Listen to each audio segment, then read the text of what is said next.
ਅੱਜ ਦੀ ਕਹਾਣੀ ਹੈ ਭੂਆ। ਲਿਖਾਰੀ ਨਾਨਕ ਸਿੰਘ। ਭੂਆ ਨੂੰ ਮਿਲਿਆਂ 10 ਤੋਂ ਵੱਧ ਵਰ੍ਹੇ ਬੀਤ ਗਏ ਸਨ। ਮੇਰੇ ਵੱਡੇ ਵਡੇਰਿਆਂ 'ਚੋਂ ਇਹੋ ਹੀ ਇੱਕ ਨਾਂ ਲੈਣ ਜੋਗੀ ਪੁਰਾਣੀ ਮੁੱਢ ਬਾਕੀ ਸੀ। ਅੱਜ ਵੀ ਉਹਨਾਂ ਦੀ ਸੁਪਨੇ ਵਾਂਗ ਮਾੜੀ ਜਿਹੀ ਯਾਦ ਬਾਕੀ ਹੈ। ਜਦ ਨਿੱਕੇ ਹੁੰਦਿਆਂ ਭੂਆ ਮੈਨੂੰ ਉਂਗਲੀ ਲਾ ਕੇ ਪਿਆਰ ਪੁਚਕਾਰ ਕੇ ਸਕੂਲ ਛੱਡਣ ਜਾਂਦੀ ਹੁੰਦੀ ਸੀ ਅਤੇ ਅੱਧੀ ਛੁੱਟੀ ਵੇਲੇ ਮੇਰੇ ਲਈ ਮਲਾਈ ਵਾਲੇ ਦੁੱਧ ਦਾ ਕੌਲ ਲਿਆ ਕਰਦੀ ਸੀ। ਇਸ ਗੱਲ ਨੂੰ 30-35 ਵਰ੍ਹੇ ਹੋ ਗਏ ਹੋਣੇ ਨੇ। ਇੱਕ ਇੱਕ ਕਰਕੇ ਸਾਰੇ ਉਹ ਜਿਹੜੇ ਮੈਨੂੰ ਕਾਕਾ ਪੁੱਤ ਆਖਣ ਦਾ ਅਧਿਕਾਰ ਰੱਖਦੇ ਸਨ, ਮੌਤ ਦਾ ਖਾਜਾ ਬਣ ਚੁੱਕੇ ਸਨ। ਮੈਂ ਐਤਕੀ ਜਦ ਆਪਣੇ ਇੱਕ ਰਿਸ਼ਤੇਦਾਰ ਦੇ ਮੁੰਡੇ ਦੀ ਸ਼ਾਦੀ 'ਤੇ ਗਿਆ ਤਾਂ ਭੂਆ ਨੂੰ ਮਿਲਣ ਦੀ ਖਾਹਿਸ਼ ਨੂੰ ਮੈਂ ਰੋਕ ਨਾ ਸਕਿਆ। ਭਾਵੇਂ ਕੱਚੀ ਸੜਕੇ ਪੂਰੇ 5 ਮੀਲ ਮੈਨੂੰ ਜਾਣਾ ਤੇ ਆਉਣਾ ਪੈਣਾ ਸੀ। ਗਰਮੀ ਦੀ ਰੁੱਤ ਤੇ ਪੇਂਡੂ ਵਿਆਹ, ਸ਼ਹਿਰ 'ਚ ਰਹਿਣ ਵਾਲੇ ਬੰਦੇ ਨੂੰ ਜੇ 2-4 ਡੰਗ ਇਹੋ ਜਿਹੇ ਵਿਆਹ ਦੀ ਰੋਟੀ ਖਾਣੀ ਪੈ ਜਾਵੇ ਤਾਂ 4 ਚੌਕੇ 16 ਡੰਗ ਹਾਜ਼ਮੇ ਦੇ ਚੂਰਨ ਤੇ ਫੱਕੀਆਂ ਵਰਤੇ ਬਿਨਾਂ ਖਲਾਸੀ ਨਹੀਂ ਹੁੰਦੀ। 4 ਡੰਗਾਂ 'ਚ ਹੀ ਕੱਚ ਕਰੜ ਪੂਰੀਆਂ ਤੇ ਹੋਰ ਇਹੋ ਜਿਹਾ ਨਿਕਸੋ ਖਾ ਕੇ ਮੇਰਾ ਦਿਲ ਭਰ ਗਿਆ ਸੀ। ਜਾਪਣ ਲੱਗਾ ਸੀ ਵੀ ਤਵੇ ਦਾ ਫੁਲਕਾ ਖਾਦਿਆਂ ਜੁਗ ਬੀਤ ਗਏ ਹੋਣ। ਬਥੇਰੀ ਕੋਸ਼ਿਸ਼ ਕੀਤੀ, ਹੋਰ ਨਹੀਂ ਤਾਂ ਇੱਕ ਅੱਧਾ ਡੰਗ ਪੂਰੀਆਂ ਤੋਂ ਛੁਟਕਾਰਾ ਹੀ ਮਿਲੂ।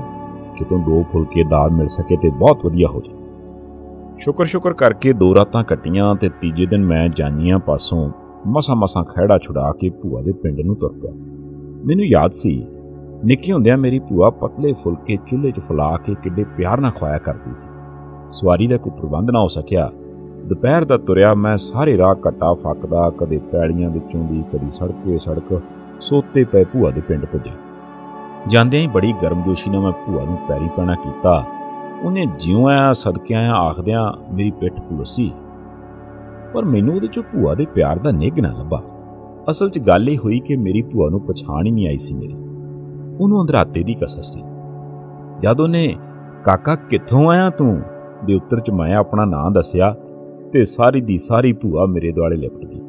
ਚੁੰਮ ਕੇ ਉਹਨੇ ਮੇਰਾ ਮੂੰਹ ਗਿੱਲਾ ਕਰ ਛੱਡਿਆ ਤੇ ਉੱਚੀ ਦੇ ਕੇ ਪੁਕਾਰੀ, ਨੀ ਚੰਨਣ ਕੋਰੇ, ਨੀ ਕੁੜੇ ਆਈ ਨੀ ਭੱਜ ਕੇ, ਨੀ ਮੇਰਾ ਸਿੰਘ ਆਇਆ ਨੀ ਸੁੱਖ ਨਾਲ, ਵੇ ਮੁੰਡਿਓ, ਨੀ ਕੁੜੀਓ, ਨੀ ਤੁਹਾਡਾ ਤਾਇਆ ਆਇਆ ਜੇ।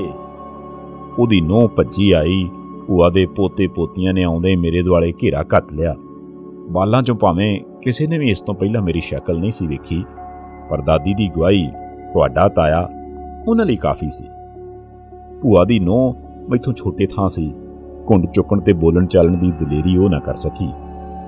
ਮੈਂ ਪੀੜ੍ਹੀ ਤੇ ਬੈਠਾ ਸਾਂ, ਭੂਆ ਭੁੰਜੇ ਬੈਠੀ 2 ਹੱਥਾਂ ਨਾਲ ਮੇਰੀ ਪਿੱਠ, ਮੇਰਾ ਸਿਰ, ਮੇਰਾ ਮੂੰਹ ਮੱਥਾ ਪਿਆਰਦੀ, ਮੇਰੇ ਘਰ-ਬਾਰ ਦੀ, ਮੇਰੇ ਬਾਲਾਂ ਦੀ, ਮੇਰੀ ਘਰਵਾਲੀ ਦੀ ਸੁੱਖ ਸੰਦ ਪੁੱਛ ਰਹੀ ਸੀ ਤੇ ਮੇਰੇ ਵੱਲੋਂ ਸਿਰਫ ਇੱਕੋ ਹੀ ਉੱਤਰ ਘੜੀ ਮੁੜੀ ਦੁਹਰਾਇਆ ਜਾ ਰਿਹਾ ਸੀ, ਹਾਂਜੀ, ਆਹ ਜੀ। ਮੈਂ ਉਸ ਵੇਲੇ ਸੱਚਮੁੱਚ ਆਪਣੇ ਆਪ ਨੂੰ ਇੱਕ ਦਾੜੀ ਵਾਲਾ ਕਾਕਾ ਮਹਿਸੂਸ ਕਰ ਰਿਹਾ ਸੀ। ਤੇ ਕੁੜੇ ਉੱਠ ਕੇ ਰੋਟੀ ਟੁੱਕ ਦਾ ਆਰ ਕਰ, ਮੁੰਡਾ ਵੱਡੇ ਵੇਲੇ ਦਾ ਭੁੱਖਾ ਭਾਣਾ ਤੁਰਿਆ ਹੈ, ਕਹਿ ਕੇ ਭੂਆ ਨੇ ਨੂੰਹ ਨੂੰ ਰਸੋਈ ਵੱਲ ਨਸਾਇਆ। ਮੈਂ ਬਥੇਰੀ ਉਜ਼ਰਦਾਰੀ ਕੀਤੀ, ਪਰ ਉੱਥੇ ਸੁਣਦਾ ਕੌਣ ਆ। ਭੁੱਖ ਮੈਨੂੰ ਉੱਕਾ ਹੀ ਨਹੀਂ ਸੀ। ਸਗੋਂ ਦੁਪਹਿਰੇ ਜਿਹੜੀ ਜਾਨੀ ਵਿਦੈਗੀ ਵਾਲੀ ਰੋਟੀ ਤੇ ਉਹਦੇ ਤੋਂ ਬਾਅਦ ਮਠਿਆਈ ਖਾਣੀ ਪਈ ਸੀ, ਉਹਦੇ ਨਾਲ ਤਬੀਅਤ ਸਗੋਂ ਖਰਾਬ ਸੀ। ਮੈਂ ਦਿਲ ਨਾਲ ਫੈਸਲਾ ਕੀਤਾ ਵੀ ਰਾਤੀ ਰੋਟੀ ਨਹੀਂ ਖਾਣੀ। ਅਜੇ ਤੱਕ ਡਕਾਰ ਆਉਂਦੇ ਪਏ ਸੀ। ਉਹ ਮੇਰਿਆ ਰੱਬਾ, ਮੇਰੇ ਅੰਦਰੋਂ ਡਰ ਭਰੀ ਆਵਾਜ਼ ਨਿਕਲੀ ਜਦ ਕੁਝ ਚਿਰ ਬਾਅਦ ਮੈਂ ਆਪਣੇ ਅੱਗੇ ਇੱਕ ਨੱਕੋ ਨੱਕ ਪਰੋਸਿਆ ਥਾਲ ਵੇਖਿਆ। ਚੱਕੀ ਦੇ ਪੁੜ ਜਿੱਡੇ ਵੱਡੇ 2 ਪਰੌਂਠੇ ਤੇ ਉਹਨਾਂ 'ਚੋਂ ਘਿਓ ਵਗ ਕੇ ਥਾਲ ਦੇ ਉਸ ਹਿੱਸੇ 'ਚ ਜਾ ਕੇ ਰਲਦਾ ਪਿਆ ਸੀ ਜਿੱਥੇ ਮੋਟੀਆਂ ਸੇਵੀਆਂ ਦਾ ਇੱਕ ਤਕੜਾ ਢੇਰ ਲੱਗਾ ਸੀ ਤੇ ਉਹਦੇ ਤੇ ਬੁੱਕ ਭਰ ਕੇ ਸ਼ੱਕਰ ਦਾ ਪਾਇਆ ਸੀ। ਮੈਂ ਸਹਿਮੀ ਨਜ਼ਰ ਨਾਲ ਕਦੀ ਥਾਲ ਵੱਲ ਵੇਖਾਂ, ਕਦੇ ਆਪਣੇ ਢਿੱਡ ਵੱਲ। ਮੂਸਾ ਭੱਜਿਆ ਮੌਤ ਤੋਂ ਤੇ ਅੱਗੇ ਮੌਤ ਖੜੀ। ਉਹ ਗੱਲ ਹੋਈ ਮੇਰੇ ਨਾਲ। ਭਰਜਾਈ ਨੂੰ ਤਾਂ ਮੈਂ ਸੰਗ ਦੇ ਮਾਰੇ ਨੇ ਆਖਿਆ ਕੁਝ ਨਾ, ਤੇ ਭੂਆ ਨੂੰ ਇਸ ਬਾਬਤ ਕਹਿਣ ਦਾ ਫਾਇਦਾ ਕੋਈ ਨਹੀਂ ਸੀ। ਭੂਆ ਅੱਗੇ ਮੈਂ ਬਥੇਰੇ ਵਾਸਤੇ ਪਾਵਾਂ, ਭੂਆ ਜੀ ਮੈਨੂੰ ਇੱਕ ਗਰਾਈ ਦੀ ਵੀ ਭੁੱਖ ਨਹੀਂ, ਮੈਂ ਅੱਗੇ ਹੀ ਜੰਝ ਦੀ ਰੋਟੀ ਖਾ ਕੇ ਔਖਾ ਹੋਇਆ ਪਿਆ। ਪਰ ਬਿਨਾਂ ਮੇਰੀ ਗੱਲ ਵੱਲ ਧਿਆਨ ਕੀਤਿਆਂ ਭੂਆ ਆਪਣੀਆਂ ਹੀ ਵਹੀ ਜਾਵੇ। ਭਲਾ ਕਾਕਾ ਇਹ ਹੈ ਕੀ ਆ, ਹੌਲੇ ਫੁਲਕੇ ਆ 2 ਖਾ ਲਾ ਮੇਰਾ ਪੁੱਤ, ਮਾਂ ਸਦਕੇ ਹੈ ਭੁੱਖਾ ਹੋਣਾ। ਤੇ ਭੂਆ ਜੀ ਆ ਇੰਨੀਆਂ ਸੇਵੀਆਂ ਕੌਣ ਖਾਊਗਾ ਦੱਸੋ। ਖਾ ਲਾ ਬੀਬਾ ਪੁੱਤ, ਸੇਵੀਆਂ ਦਾ ਕੀ ਆ, ਇਹ ਤੇ ਐਵੇਂ ਮੂੰਹ ਮਿੱਠਾ ਕਰਨ ਨੂੰ ਆ ਕਿ ਵੇਖੇ ਨਾ ਪੁੱਤ, ਇੱਥੇ ਬਾਹਰ ਥਾਵੇਂ ਕਿਹੜਾ ਕੁਛ ਲੱਭਦਾ ਈ। ਸ਼ਹਿਰਾਂ ਨਗਰਾਂ ਦੀ ਗੱਲ ਕਰਨੀ ਤੇ ਹੋ ਰਿਹਾ, ਉੱਥੇ ਜੋ ਬੱਤੀਆਂ ਦੰਦਾਂ 'ਚੋਂ ਕੱਢੋ ਉਹੋ ਹੀ ਮਿਲ ਜਾਂਦਾ। सच किसे आख्या कि शहर वसंदे देवते ते बाहर वसंदे प्रेत, इत्थे ते वीरा इहो दाल साग ही जुड़दा। तेरा फुੱਫੜ जिउंदा सी ना ते अहीं एक वारी अंबरसर गए, सदके जाइए गुरु दी नगरी तो सबाबना महाराज दे दर्शन हो गए। घरां दे पुआड़ियां तो कित्थे किते निकल हुंदा। ਉਹ ਵੀ ਮੇਰੀ ਜਠਾਣੀ ਦੇ ਫੁੱਲ ਗੰਗਾ ਜੀ ਲਿਜਾਣੇ ਸੂ ਤੇ ਮੈਨੂੰ ਆਖਣ ਲੱਗਾ ਵੀ ਸ਼ੰਕਰ ਦੀ ਮਾਂ ਕਿਹੜਾ ਰੋਜ਼-ਰੋਜ਼ ਜਾਇਆ ਜਾਂਦਾ ਈ, ਖਸਮਾਂ ਨੂੰ ਖਾਣੀਆਂ ਲੋੜਾਂ ਪੂਰੀਆਂ ਹੁੰਦੀਆਂ ਰਹਿਣਗੀਆਂ, ਤੂੰ ਵੀ ਚੱਲ ਮੇਰੇ ਨਾਲ। ਤੇ ਮੈਂ ਵੀ ਸਬਾਬਨਾ ਚਲੀ ਗਈ ਸਾਂ ਪੁੱਤ। ਦਿਲ ਤੇ ਬਥੇਰਾ ਕਰਦਾ ਵੀ ਇੱਕ ਵਾਰੀ ਫੇਰ ਜਾਵਾਂ, ਪਰ ਆ ਸ਼ੰਕਰ ਦਾ ਹੀ ਨਹੀਂ ਟਾਈਮ ਲੱਗਦਾ। ਇਹਨੂੰ ਬਥੇਰਾ ਆਖਿਆ, ਸੁਣਦਾ ਹੀ ਨਹੀਂ ਮੇਰੀ ਗੱਲ। ਭੂਆ ਬਿਨਾਂ ਰੁਕਿਆ ਹੀ ਆਪਣੀ ਵਿਆਖਿਆ ਕਰੀ ਜਾ ਰਹੀ ਸੀ। ਇੱਧਰ ਮੈਂ ਸੋਚ ਰਿਹਾ ਸੀ ਵੀ ਜਠਾਣੀ ਦੇ ਫੁੱਲ ਤੇ ਚਲੋ ਅੱਗੇ ਲੈ ਕੇ ਗਈ ਸੀ ਭੂਆ, ਹੁਣ ਕਿਤੇ ਭਤੀਜੇ ਦੇ ਨਾ ਖੜਨੇ ਪੈਣ। ਅਖੀਰ ਇਹੋ ਸੋਚ ਕੇ ਅੱਛਾ ਉਖਲੀ 'ਚ ਸਿਰ ਦਿੱਤਾ ਤੇ ਹੁਣ ਮੋਹਲਿਆਂ ਦਾ ਕੀ ਡਰ, ਖਾ ਲਈ ਨੇ। ਅਜੇ 2-4 ਬੁਰਕੀਆਂ ਮੈਂ ਲਾਈਆਂ ਹੋਣੀਆਂ ਕਿ ਭਰਜਾਈ ਨੇ ਪੱਗਰੇ ਹੋਏ ਘਿਓ ਦਾ ਭਰਿਆ ਹੋਇਆ ਕੌਲਾ ਲਿਆ ਕੇ ਸੇਵੀਆਂ ਤੇ ਮੂੰਹ ਦਾ ਮਾਰ ਦਿੱਤਾ। ਘਿਓ ਸੇਵੀਆਂ ਵਿੱਚੋਂ ਫਿਰਦਾ ਫਰਾਉਂਦਾ ਥਾਲ 'ਚ ਫੈਲ ਗਿਆ। ਸੇਵੀਆਂ ਦਾ ਢੇਰ ਸਮੁੰਦਰ 'ਚ ਖੜੇ ਛੋਟੇ ਜਿਹੇ ਟਾਪੂ ਵਰਗਾ ਲੱਗੇ। ਮੈਂ ਬਥੇਰਾ ਨਾ ਕਰਦਾ ਰਿਹਾ, ਪਰ ਮੇਰੀ ਸੁਣਦਾ ਕੌਣ ਆ? ਇਹ ਸਾਫ ਸਹੇੜੀ ਮੌਤ ਤੋਂ ਕਿੱਕਣ ਛੁਟਕਾਰਾ ਮਿਲੇ। ਬਥੇਰਾ ਸੋਚਿਆ ਪਰ ਕੋਈ ਰਾਹ ਨਹੀਂ ਲੱਭਾ। ਪਰੌਂਠੇ ਤੇ ਖੈਰ 2 ਨਹੀਂ ਤੇ 1.5 ਮੈਂ ਕਿਸੇ ਤਰ੍ਹਾਂ ਤਨ ਕੇ ਲੰਘਾ ਗਿਆ, ਪਰ ਸੇਵੀਆਂ ਦਾ ਕੀ ਬਣਿਆ? ਸਲਾਹ ਹੋਈ ਵੀ ਭੂਆ ਨੂੰ ਤੇ ਦਿਸਦਾ ਹੈ ਨਹੀਂ, ਹੋਵੇ ਨਾ 1-2 ਰੁੱਗ ਭਰ ਕੇ ਕਿਸੇ ਬਨੇ ਸੁੱਟ ਛੱਡਾਂ, ਕੁਛ ਤੇ ਭਾਰ ਹੌਲਾ ਹੋਊਗਾ। ਪਰ ਉਹਨਾਂ ਕੰਬਖਤ ਅੱਖਾਂ ਦਾ ਕੀ ਕਰਾਂ ਜਿਹੜੀਆਂ ਭਰਜਾਈ ਗੱਡੀ ਬੈਠੀ ਸੀ ਮੇਰੇ ਤੇ, ਜਿਹੜੀ ਘਿਓ ਦਾ ਕੌਲ ਖਾਲੀ ਕਰਨ ਤੋਂ ਬਾਅਦ ਟੋਕਰੇ ਵਰਗਾ ਮੂੰਹ ਲੁਕਾਈ ਮੇਰੇ ਲਾਗੇ ਬੈਠੀ ਸੀ ਥੱਲਾ ਮਾਰ ਕੇ। ਚਿੜੀ ਦੇ ਚੋਗੇ ਵਾਂਗੂ ਮੈਂ ਇੱਕ ਸੇਵੀਂ ਮੂੰਹ 'ਚ ਪਾਵਾਂ, ਚਿੱਤ ਕੇ ਲੰਘਾਵਾਂ, ਕੋਸ਼ਿਸ਼ ਕਰਾਂ ਵੀ ਅੰਦਰ ਨੂੰ ਜਾਣ, ਕਿੱਥੇ ਜਾਣ। ਭਰਜਾਈ ਦੇ ਦਿਲ 'ਚ ਖਬਰੇ ਤਰਸ ਆ ਗਿਆ, ਉੱਠ ਕੇ ਅੰਦਰ ਚਲ ਗਈ। ਮੈਂ ਕਾਹਲੀ ਨਾਲ ਸੱਜੇ ਖੱਬੇ ਤੱਕਿਆ ਵੀ ਕਿਹੜੇ ਪਾਸੇ ਰੁੱਗ ਸੁੱਟਾਂ।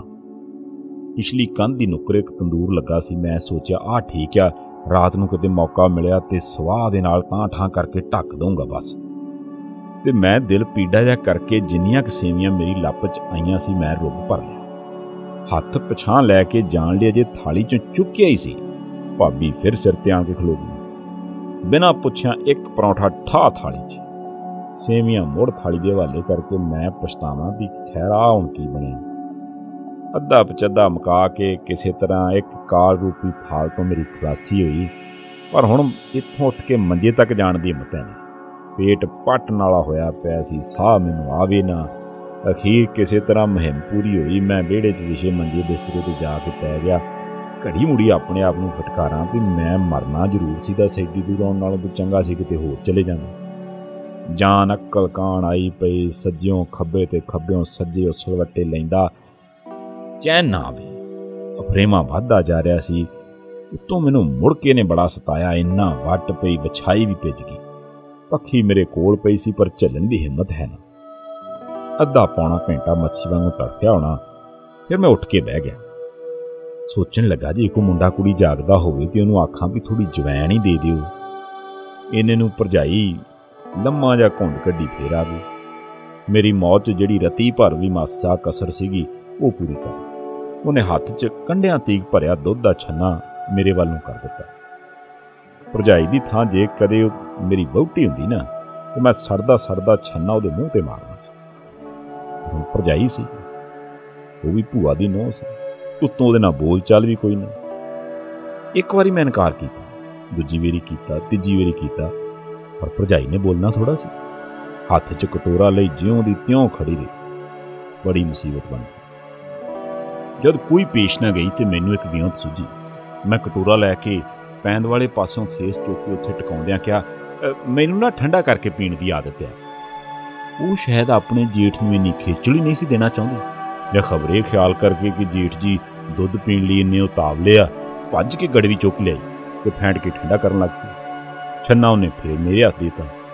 ਖਿਆਲ ਸੀ ਵੀ ਸ਼ਾਇਦ ਫੜਾ ਕੇ ਤੁਰ ਜੂਗੀ, ਪਰ ਸੱਸ ਨੇ ਸ਼ਾਇਦ ਉਹਨੂੰ ਚੇਤਾਵਨੀ ਦੇ ਕੇ ਭੇਜਿਆ ਕਿ ਛੰਨਾ ਖਾਲੀ ਲੈ ਕੇ ਮੁੜੇ। ਇਸ ਵੇਲੇ ਜੇ ਕਦੇ ਉਸ ਛੰਨੇ ਦੀ ਥਾਂ ਮੈਨੂੰ ਕੋਈ ਸੈਂਖੀਏ ਦੀ ਗੋਲੀ ਦੇ ਦਿੰਦਾ ਨਾ ਤੇ ਮੈਂ ਉਹਨੂੰ ਤਰਜੀਹ ਦੇਣੀ ਸੀ।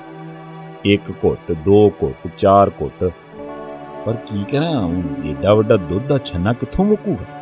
ਖਸਮਾਂ ਨੂੰ ਖਾ ਗਿਆ ਇਹੋ ਜਿਹਾ ਸੰਕੋਚ। ਮੇਰੀ ਨਹੀਂ ਸਲਾਹ ਹਾਲੇ ਮਰਨ। ਦਿਲ 'ਚ ਸੋਚ ਕੇ ਨਾ ਮੈਂ ਬਸ ਕਹਿੰਦਿਆਂ ਛੰਨਾ ਉਹਦੇ ਵੱਲ ਵਧਾਇਆ।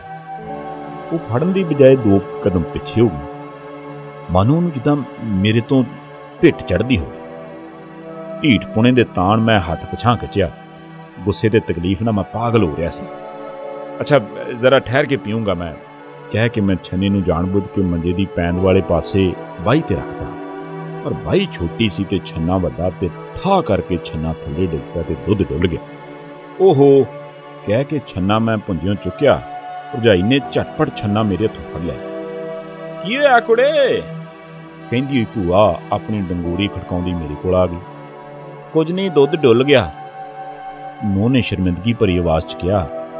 ਤੇ ਫਿਰ ਕੀ ਹੋਇਆ? ਦੁੱਧ ਹੀ ਆ, ਕਿਹੜਾ ਕਾਲ ਪੈ ਗਿਆ? ਜਾ ਹੋਰ ਲੈ ਆ, ਕਹਿੰਦੀ ਹੋਈ ਭੂਆ ਮੇਰੇ ਕੋਲ ਆ ਕੇ ਬਹਿ ਗਈ।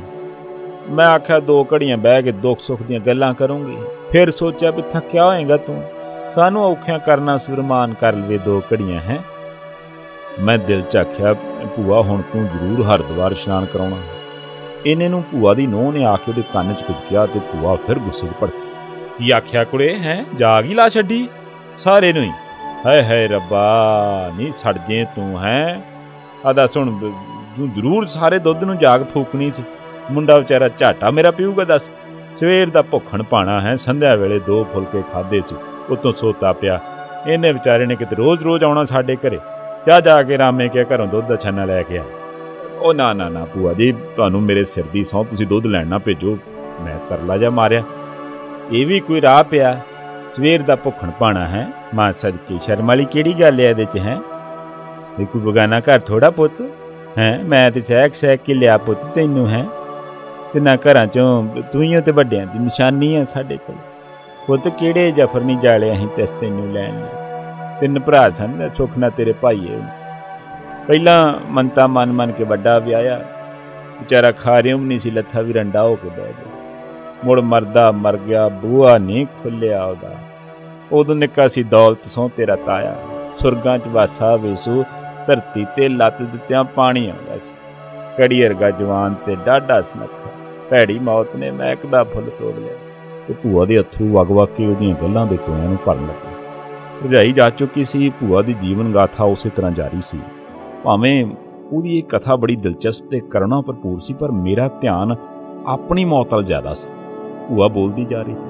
ਵਿਆਹ ਨੂੰ ਵਰਾ ਵੀ ਨਹੀਂ ਸੀ ਹੋਇਆ ਜੇ, ਵੀ ਬੂਹੇ ਨਾ ਬੰਨੇ ਹੋਏ ਸ਼ਰੀਮ ਨਹੀਂ ਸੀ ਸੁੱਕੇ, ਜੂ ਮੌਤ ਭੈੜੀ ਨੇ ਨਿਕਲ ਲਿਆ। ਚੱਪੇ ਜਿੰਨੀ ਬਹੁਤੀ ਬੂਹੇ ਤੇ ਬਹਿ ਗਈ। ਸਭਨਾਂ ਤੋਂ ਛੋਟਾ ਸੀ ਤੇਰਾ ਪਿਓ। ਜਿਉਂ ਵਿਆਹਿਆ 8 ਵਰੇ ਬੀਤ ਗਏ। ਵੇ ਪੁੱਤ ਕੋਈ ਥਾਂ ਨਾ ਛੱਡਿਆ, ਕੋਈ ਪੀਰ ਫਕੀਰ ਨਹੀਂ ਛੱਡਿਆ। ਹਨੂੰਮਾਨ ਦੇ ਜਾਗੇ ਕੀਤੇ, ਭੈਰੋ ਦੀਆਂ ਕੰਜਕਾਂ ਜਵਾਈਆਂ, ਪੀਰਾਂ ਦੀ ਸ਼ੀਰਨੀ ਚੜਾਈ, ਬਾਵੇ ਕੰਬਲੀ ਵਾਲੇ ਦਾ ਰੋੜ ਦਿੱਤਾ। ਇੱਕ ਕੀਤੀ ਸੀ ਅਸਾਂ ਕਿਤੇ ਪੁੱਤ 12 ਕੋਹਾਂ ਤੱਕ, ਜਿੱਥੇ ਕਿਤੇ ਦੱਸ ਪਈ ਅਸੀਂ ਭੱਜੇ ਗਏ, ਪਰ ਝੋਲੀ ਖੈਰ ਨਹੀਂ ਪਈ ਕਿਤੇ। ਛੇਕੜ ਦੀ ਬਾਕੀ ਪੀਰ ਦੀ ਨਿਸ਼ਾ ਦੀ ਖਾਨਗਾਹ ਤੇ ਸੁਖਣਾ ਸੁਖੀ, ਤਾਂ ਕਿਤੋਂ ਸਾਡੀ ਭੂਆ ਕਬੂਲ ਪਈ, ਤਾਂ ਕਿਤੋਂ ਸਾਡੀ ਕਬੂਲ ਪਈ, ਤੇ ਮਸੇ ਤੇਰਾ ਮੂੰਹ ਵੇਖਿਆ ਪੁੱਤ। ਇਹ ਸੂਰਤਾਂ ਕੋਈ ਕਿਤੇ ਨਿਤ ਲੱਭਦੀਆਂ ਨੇ ਹੈ। ਕਿਉਂ ਫੇਰ ਮੇਰਾ ਮੂੰਹ ਚੁੰਮਣ ਲੱਗ ਪਈ। ਮੇਰੇ ਕੰਨ ਭੂਆ ਦੀ ਗੱਲ ਵੱਲ ਸਨ ਤੇ ਧਿਆਨ ਬੂਹੇ ਵੱਲ ਕਿ ਭਾਬੀ ਹੁਣ ਆਊਗੀ ਤੇ ਛੰਨਾ ਦੁੱਧ ਦਾ ਲਿਆਊਗੀ। ਭਾਬੀ ਆ ਗਈ। ਕਟੋਰਾ ਖਾਲੀ ਸੀ ਉਹਦੇ ਹੱਥ 'ਚ, ਤੇ ਸੱਸ ਨੂੰ ਬੜੀ ਨਿਰਾਸ਼ ਆਵਾਜ਼ 'ਚ ਕਹਿਣ ਲੱਗੀ, ਉਹਨਾਂ ਦੀ ਤੇ ਅੱਜ ਕੱਟੀ ਚੁੰਘ ਗਈ ਏ। ਮੈਂ ਰੱਬ ਦਾ ਸ਼ੁਕਰ ਕੀਤਾ। ਸੁਣਦਿਆਂ ਸਾਰ ਭੂਆ ਬੇਵਸੀ 'ਚ ਬੋਲ ਗਈ, ਬਸ ਲੱਗ ਗਈ ਅੱਗ ਹੁਣ ਸਾਰੇ ਪਿੰਡ ਨੂੰ। ਔਂਤਰਾ ਉਹੀਓ ਦੁੱਧ ਜਿਹਨੂੰ ਕੁੱਤੇ ਨੇ ਕਬੂਲ ਦੇ ਕਾਲ ਪੈ ਗਿਆ। ਮੁੰਡਾ ਆਖੂ ਵੀ ਚੰਦਰਿਆਂ ਦੇ ਐਸਾ ਘਰ ਗਿਆ, ਦੁੱਧ ਦੀ ਛਿੱਟ ਨਹੀਂ ਜੁੜੀ ਇਹਨਾਂ ਦੇ ਕੋਲ। ਤੇ ਉਹ ਸ਼ਰਮਿੰਦਗੀ ਤੇ ਰਹਿਮ ਭਰੇ ਭਾਵਾਂ ਨਾਲ ਮੇਰੀ ਪਿੱਠ ਤੇ ਹੱਥ ਫੇਰਦੀ ਹੋਈ ਬੋਲੀ, ਤੇ ਕਾਕਾ ਭੁੱਖਾ ਹੀ ਸਹੇਗਾ ਹੁਣ? ਦੱਸ ਹੈ ਮਾਂ ਸਦਕੇ, ਕਿਆ ਅਰਮਾਨ ਪਿਆ ਲੱਗਦਾ ਹੀ ਮੈਨੂੰ। ਇੰਨਾ ਕਹਿੰਦੀ ਭੂਆ ਆਪਣੀ ਡੰਗੋਰੀ ਖੜਕਾਉਂਦੀ ਤੁਰ ਪਈ।